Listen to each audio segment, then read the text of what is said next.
আপনি যে ফুলসিরাতের পরে দাঁড়াইয়া থাকবেন তারা এখনো বুঝে নাই। আপনি যে কঠিন কিয়ামতের দিন হায়রে উম্মতদেরকে বাঁচানোর জন্য আপনি হাউমাউ করবেন তারা বুঝে নাই। আপনি যে জাহান্নাম থেকে টাইনা জাহান্নামী ব্যক্তিকে জান্নাতে নেওয়ার জন্য কষ্ট করবেন তারা এখনো এটা বুঝে না। না বুঝে আপনার মাথার মধ্যে পাথরের আঘাত করছে গো নবী, না বুঝে আপনার বুকের ভিতরে পাথরের আঘাত করছে, না বুঝে আপনার পেট মুবারকে পাথরে আঘাত করছে গো ইয়া রাসূলুল্লাহ নবী গো।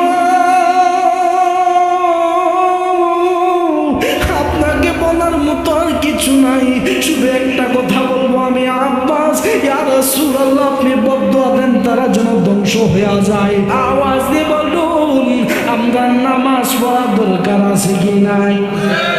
নামাজ পড়ার দরকার আছে কি নাই? হায় নামাজ তো এখন কি সুন্দর পায়া গেলাম রে বাবা। হায় আজান দেয় কোনো বাধা নাই, নামাজ পড়ায় কোনো বাধা নাই, আল্লাহর নাম লয় কোনো বাধা নাই, নবী মুহাম্মদুর রাসূলুল্লাহর নাম লয় কোনো বাধা নাই।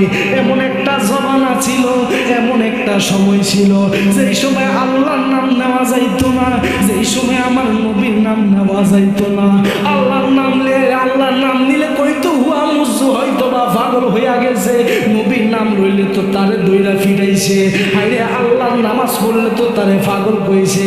আল্লাহ কি নবী কি তারা চিনতো না, জানতো না?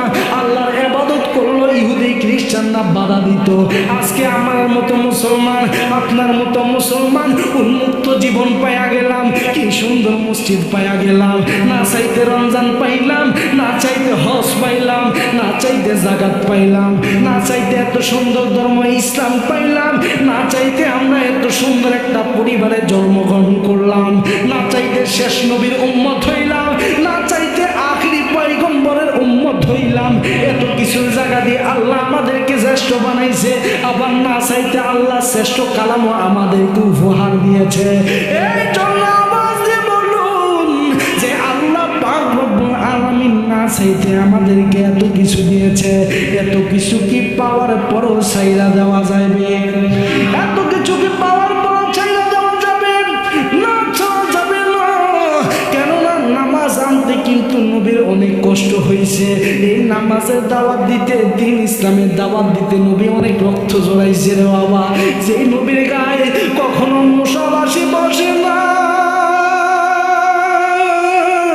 সেই নবীর গায়ে কখনো মশাবাসি স্পষ্ট করে নাই, যে নবী রাস্তা দিয়ে হাঁটলে হায়রে রৌদ্র নবীজিকে স্পষ্ট করতে পারতো না, মেঘমালা আয়সা আমার নবীকে ছায়া দিত। যে নবী রাস্তা দিয়ে হাঁটলে হায়রে গাছ উকি ঝুঁকি মাইরা আমার নবীকে সালাম প্রদান করতো।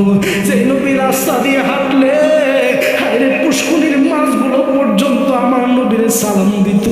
এত শান, এত মান ওই নবী আমার জন্য, আপনার জন্য, গুনাহগার উম্মতের নাজাতের জন্য, ইসলামের জন্য, ইসলামের দাওয়াত দেওয়ার জন্য রক্ত জড়াইলেন।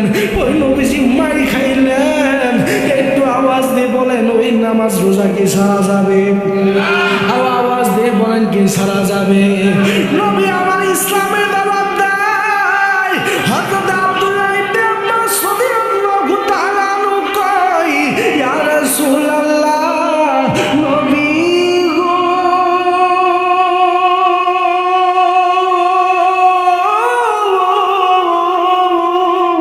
ও মায়ার নবীজি, ইয়া রাসূলুল্লাহ নবী গো, তাইফের ময়দানে অনেক মানুষ এখনো ইসলামের দাওয়াত পায় নাই। তাইফের ময়দানে ইসলাম কি তারা একটু অনেকে বুঝে নাই। অনেক আল্লাহর বিরুদ্ধে কাজ করার জন্য বহুত মানুষ আছে, বহুত ইহুদি খ্রিস্টান আছে। আপনি যদি আসতেন তিনাদেরকে একটু ইসলামের দাওয়াত দিতেন, দেখেন না আল্লাহ তাদেরকে হেদায়েত করেন কিনা। নবী আমার ডাক দিয়ে কই, হে আব্দুল্লাহ ইবনে আব্বাস, তুমি তো খারাপ কথা বলো না, তুমি তো সুন্দর কথা বলেছ। আসো তোমার কথা মোতাবেক ইসলামের দাওয়াত দেওয়া যায় তাইফের ময়দানে। নবীকে নিয়ে আঁকা পথা পাহাড়ি রাস্তা দিয়ে আমার নবীকে নিয়ে হাঁটতে লাগলেন। যে মাত্র কাফের বাহিনী, ইহুদি বাহিনী, খ্রিস্টান বাহিনী, মুনাফিকের দল ছেড়ে আমাদের আমাদের ধর্মের 12টা বাজাইতে, যে মাত্র আইসে মোহাম্মদুর রাসূলুল্লাহ ইসলামের দাওয়াত দিতে। ইসলামের দাওয়াত দিলে তো আমরা আর বেদিনী কাজ করতে পারবো না, ইসলামিক দাওয়াত দিলে তো আমরা আর আল্লাহর সাথে নেপাকি করতে পারবো না, আমরা তো আর খারাপ কাজের সাথে লিপ্ত হতে পারবো না। তারা তো আমার ঐতিহ্যকে তারা বুড়িয়ে দেবে। সেই জন্য এই নবীকে ইসলামের দাওয়াত দেওয়া যাবে না। সেই জন্য নবীকে ঠেকানোর জন্য কাফের বাহিনী, ইহুদি বাহিনী পাথর নিল বড় বড়, নবীজির পিঠ মুবারকের মধ্যে পাথর মারি, আমার নবীজির বুক মুবারকে পাথর মারে, আমার নবীজির মাথা মুবারকে এমন জোরে একটা পাথর মারছে রে, নবীজির মাথা মুবারকের মধ্যে এমন জোরে একটা পাথর মারছে, নবীজির মাথা মুবারকের মধ্যে পাগড়ি মুবারক পাক হয়ে পাথরটা আমার নবীর মাথার মধ্যে আঘাত করে, মাথা থেকে রক্ত বেবে গাল থেকে আস্তে আস্তে রসুলের জামা মুবারক ভিজা ভিজা, আমার নবীর জুতা মুবারকের সাথে রক্তগুলা লাইগা গেছে।